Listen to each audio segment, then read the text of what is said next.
Satpam, ambulans sudah terseret sekitar 30 meter dari tempat semula.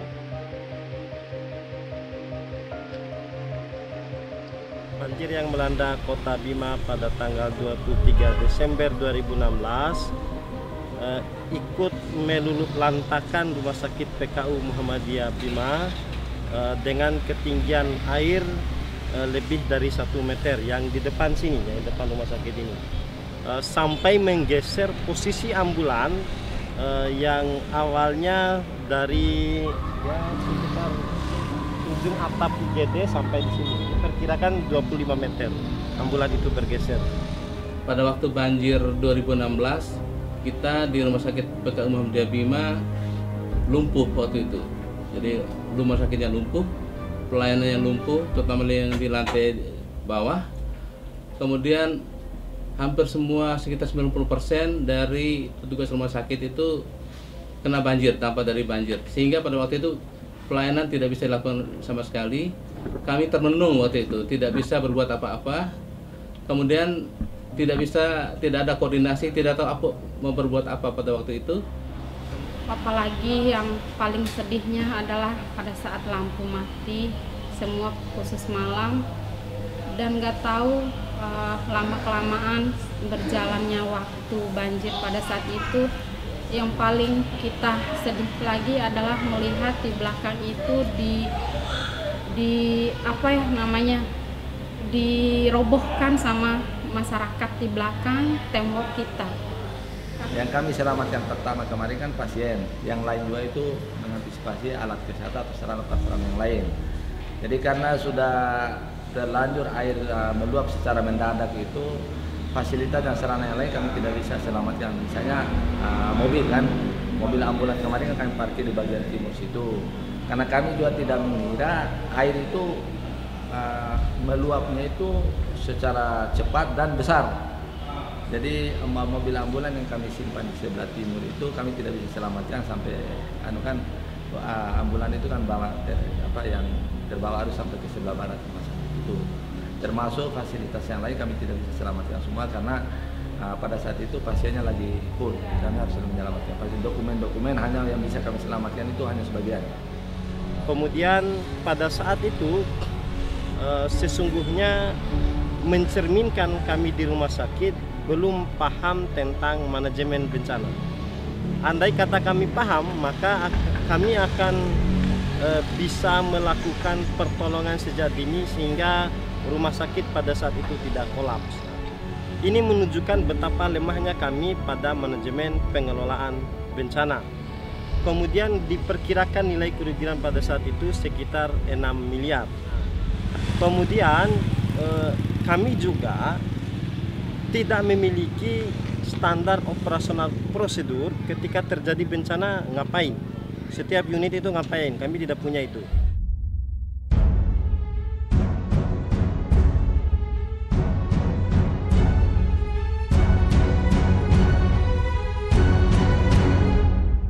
Muhammadiyah sebagai sebuah gerakan masyarakat yang menyatakan dirinya gerakan berkemajuan, maka kita bisa melihat Muhammadiyah melakukan berbagai amal usaha kegiatan, diantaranya rumah sakit. Rumah sakit sebagai salah satu yang memegang fungsi pokok dalam upaya keselamatan dan kesehatan. Dan kita mengetahui juga Muhammadiyah bergerak di Indonesia yang banyak juga mempunyai ancaman ataupun potensi bencana. Oleh karena itu menjadi penting rumah sakit sebagai salah satu pilar dalam penanggulangan bencana, dan rumah sakit sendiri harus merupakan rumah sakit yang aman terhadap bencana. Oleh karena itulah Muhammadiyah kemudian melalui rumah sakit dan kegiatan MDMC melakukan kegiatan penguatan kapasitas penanggulangan bencana. Dalam hari ini adalah meningkatkan kapasitas rumah sakit Muhammadiyah menjadi rumah sakit aman bencana. Program Hospital Preparedness and Community Readiness atau kesiapsiagaan rumah sakit dan kesiapan masyarakat dalam menghadapi bencana merupakan program kerjasama MDMC atau Lembaga Penanggulangan Bencana PP Muhammadiyah dengan pemerintah Australia. Program ini tujuan utamanya adalah menguatkan kapasitas rumah sakit baik itu rumah sakit di Jawa dan khususnya rumah sakit di luar Jawa. Kenapa kita perlu menguatkan rumah sakit? Karena rumah sakit itu menjadi kunci di dalam pemberian fasilitas kesehatan, mengurangi resiko kematian, melindungi orang yang sakit yang terdampak bencana. Program ini utamanya adalah bagaimana setiap rumah sakit kuat secara struktural dan fungsional. Artinya rumah sakit memiliki hospital disaster plan atau rencana kesiapsiagaan rumah sakit, juga memiliki sistem untuk menghadapi bencana jika rumah sakit terdampak ataupun di luar rumah sakit memerlukan bantuan dari rumah sakit. Kemudian yang ketiga juga menguatkan atau meningkatkan skill dari paramedik atau siapa saja yang terlibat di dalam rumah sakit untuk mampu menangani kondisi kedaruratan dan bencana. Kesiapsiagaan rumah sakit dan masyarakat dalam menghadapi bencana. Pada tahun ini juga kita mengalami fase ketiga, saya sebut begitu. Kita sudah mulai dapat pijakan yang cukup mantap, baik itu pijakan secara pengalaman, experience tentang bagaimana menyiapkan kesiapsiagaan ini, bagaimana membangun rumah sakit aman, sampai ke pijakan standar. Kita melahirkan standar rumah sakit aman bencana. Kita melahirkan modul-modul, kita melahirkan alat ukur, kita melahirkan banyak fasilitator. Yang itulah kemudian pencapaian dari yang kita garap yang kita capai dalam program ini, yang tentu saja tidak hanya rumah sakit yang kita dampingi secara langsung, ternyata juga sudah menyamur atau sudah diadopsi oleh rumah sakit Muhammadiyah yang lain, bahkan rumah sakit Muhammadiyah yang lain mengadopsi konsep ini. Istilahnya dalam fase ketiga program ini kita sebut sebagai rumah sakit aman yang komprehensif gitu. Tidak sekedar kesiapsiagaan saja, tidak sekedar menghadapi kedaruratan saja, tapi bagaimana menyiapkan institusi, menyiapkan manajemen, menyiapkan sumber daya untuk melakukan pengurangan risiko bencana di dalam rumah sakit secara keseluruhan.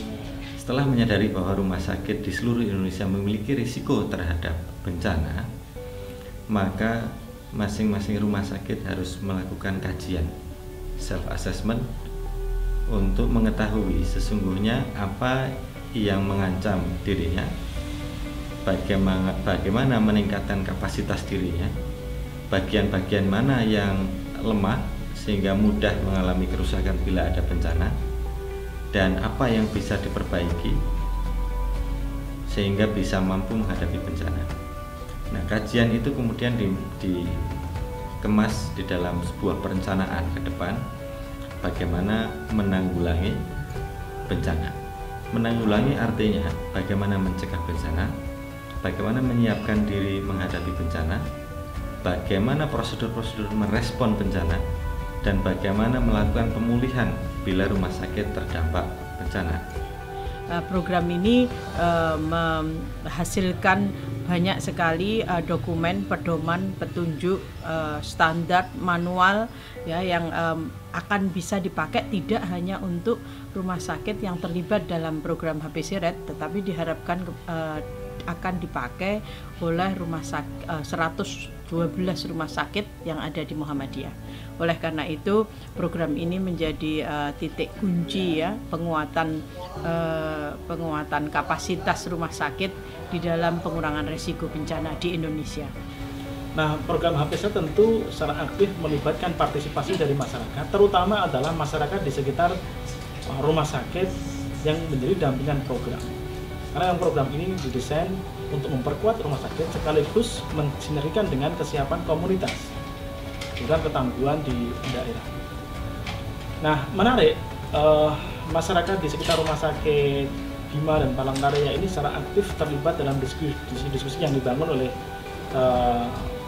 manajemen program beserta dengan program di area untuk bersama-sama merumuskan bagaimana upaya pengurangan risiko bencana di rumah sakit itu sendiri maupun di masyarakat. Partisipasi aktif ini ditentukan dalam bagaimana mereka berkontribusi di dalam proses pendampingan program rumah sakit aman yakni memperkuat rumah sakitnya atau mensiapsiagakan rumah sakitnya, sekaligus menyiapkan masyarakat di sekitar rumah sakit. Nah, ini yang menjadi kegiatan atau menjadi tracing bersama antara MDMC pusat dengan pemangku kepentingan di tingkat lokal, memberdayakan masyarakat untuk ketangguhan bencana di level daerah. Mastana adalah upaya mewujudkan masyarakat tangguh bencana dalam hal menghadapi kebencanaan. Beberapa indikator yang penting di dalam Mastana adalah: satu, masyarakat mampu memahami ancaman yang ada di sekitarnya. Yang kedua, masyarakat mampu beradaptasi dan menghadapi bencana. Dan yang ketiga, masyarakat akan cepat pulih kembali manakala bencana terjadi.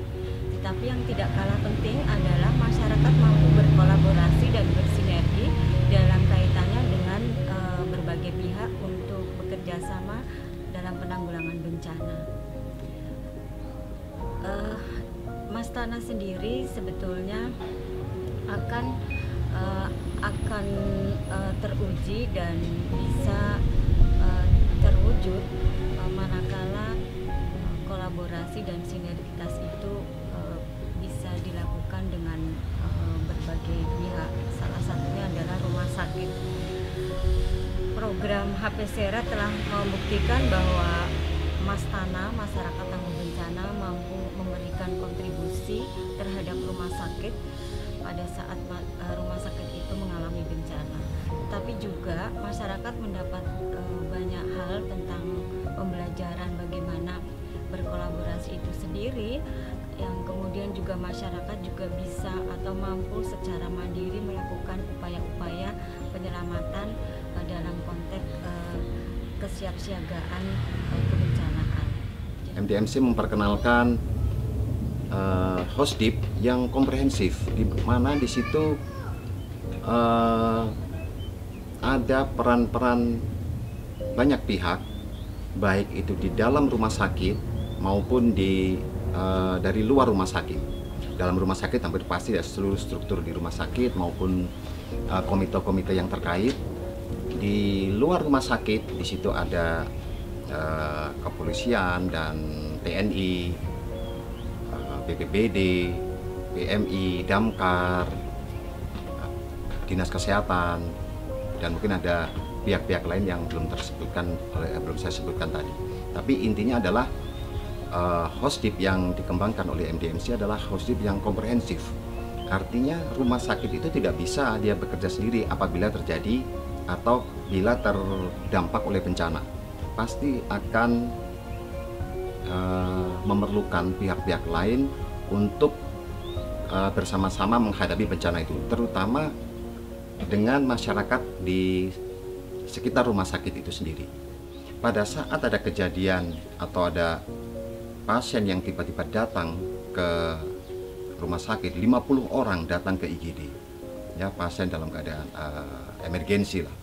Mampukah 3 atau 4 orang dokter yang ada di rumah sakit itu kita kerahkan ke IGD untuk menangani pasien-pasien itu? Ya, itu harus ada analisa kebutuhan SDM, ya, satu itu. Dan kedua adalah tentu saja yang terpenting adalah bagaimana cara mengaktifkan dokter-dokter itu supaya bisa membantu. Karena tidak mungkin saya akan memanggil, tolong bantu IGD karena kami kekurangan SDM. Ya, sistem yang untuk mengaktifkan itulah masuk di sistem Hosdip. Tidak hanya sekedar aturan, ya, sekedar aturan atau kebijakan regulasi dari direksi bahwa apabila terjadi, karena ini saya melihat sendiri terjadi limpahan pasien cukup banyak di IGD, maka dokter atau perawat di bagian bangsal segera membantu. Tapi yang disebut limpahan itu berapa? 10 orang kah? 2 orang kah? 50 orang kah? 100 orang kah yang dianggap berlimpah? Nah, itu perlu analisa dan itu harus tertulis dan itu harus ada di sistem, ya, tentu saja sistem hospital disaster plan ini, ya, seperti ini. Nah, apabila sudah ketemu, nah, saya sebagai dokter emergensi pun akan lebih tenang. Oh, jadi kalau toh saya jaga sendirian di IGD, kemudian nantinya ada pasien dengan jumlah yang mungkin saya dengan tim saya tidak mampu, dengan mengacu pada aturan regulasi dari sistem yang sudah ada, saya bisa mengaktifkan baik tenaga dokter, perawat maupun tenaga-tenaga lain untuk bisa membantu di IGD. Artinya mereka datang itu sudah terlindungi oleh regulasi yang memang sudah terbentuk. Nah, aturan itu saya kira belum banyak dipunyai di rumah sakit di Indonesia.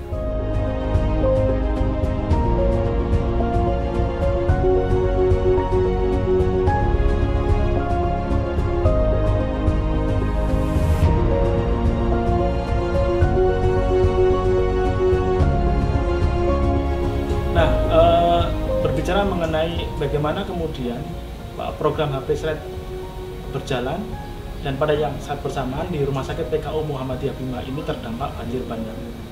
Desember 2016, saya kira kita tahu bagaimana kemudian Bima dilanda banjir bandang dan hampir melumpuhkan kota Bima.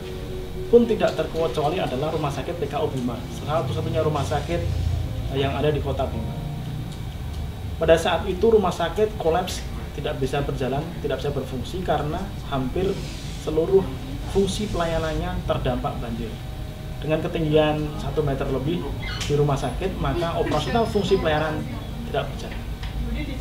Nah, sehingga kemudian yang terjadi adalah bahwa masyarakat, pemerintah itu benar-benar mempunyai tantangan bagaimana kemudian memfungsikan kembali Rumah Sakit PKU Bima sebagai pusat pelayanan kesehatan warga terdampak banjir bandang pada saat itu.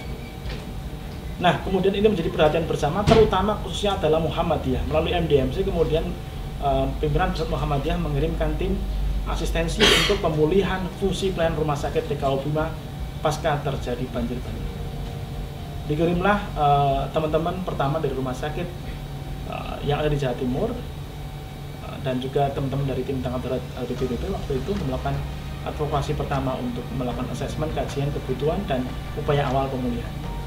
Dan berikutnya manajemen pusat HPSRED diminta oleh LBPBP untuk ikut terlibat aktif memulihkan fungsi pelayanan rumah sakit.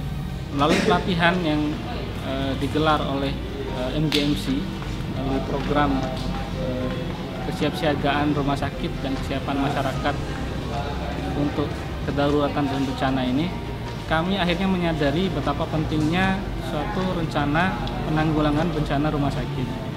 Dalam dokumen itu kami mengetahui bagaimana cara untuk pencegahan bencana.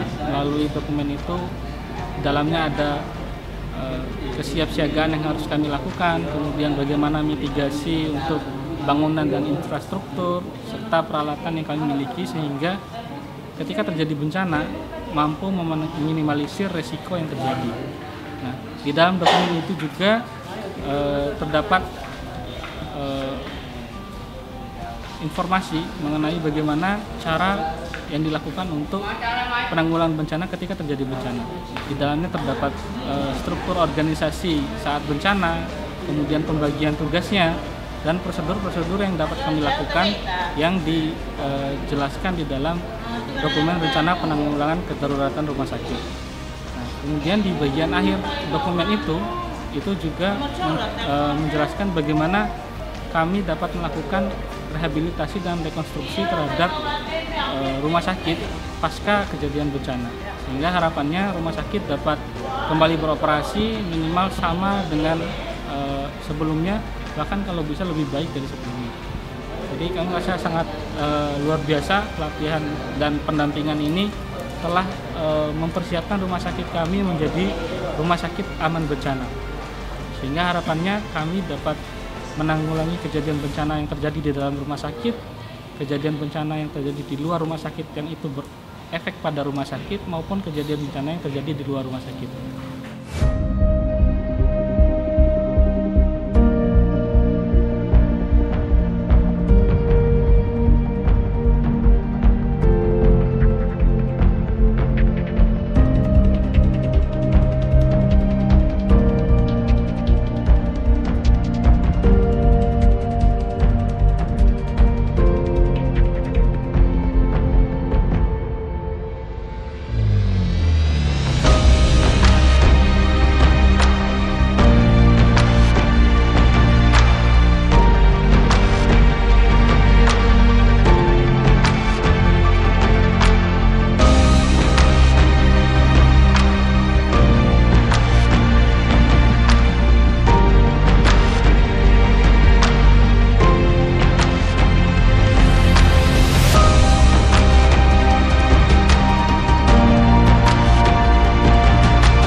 harapan dari program ini adalah bagaimana kemudian khusus pribadi saya sendiri berharap bagaimana kemudian saya untuk berusaha untuk tetap meningkatkan kapasitas potensi yang saya miliki. Sedangkan harapan bagi rumah sakit itu sendiri, di mana rumah sakit nanti kemudian menjadi rumah sakit yang lebih tangguh, rumah sakit yang aman ketika terjadi bencana, dan rumah sakit yang siap tetap memberikan pelayanan ketika terjadi bencana. Sehingga harapan saya nanti setelah program ini berakhir, aktivitas fasilitasi untuk masalah pencegahan dan penanggulangan bencana ini akan terus dilakukan, dan saya pikir cukup banyak masyarakat yang masih butuh informasi, masih butuh pelatihan, masih butuh fasilitasi untuk membuat masyarakat lebih tangguh. Dengan ilmu yang didapatkan itu, masyarakat di sekitar rumah sakit ini adalah menjadi kuat dan menjadi bahu-membahu dalam rangka untuk bekerja sama menangani banjir. Kemudian yang kemarin itu adalah masyarakat di sekitar rumah sakit ini, kami harapkan karena ketidaktahuannya jangan lagi rumah sakit yang diserang, tetapi rumah sakit itu adalah perlu dilindungi, perlu dikaitkan bersama, sehingga rumah sakit ini adalah tetap kuat dan tangguh untuk menangani hal-hal yang rawan untuk lebih lanjut.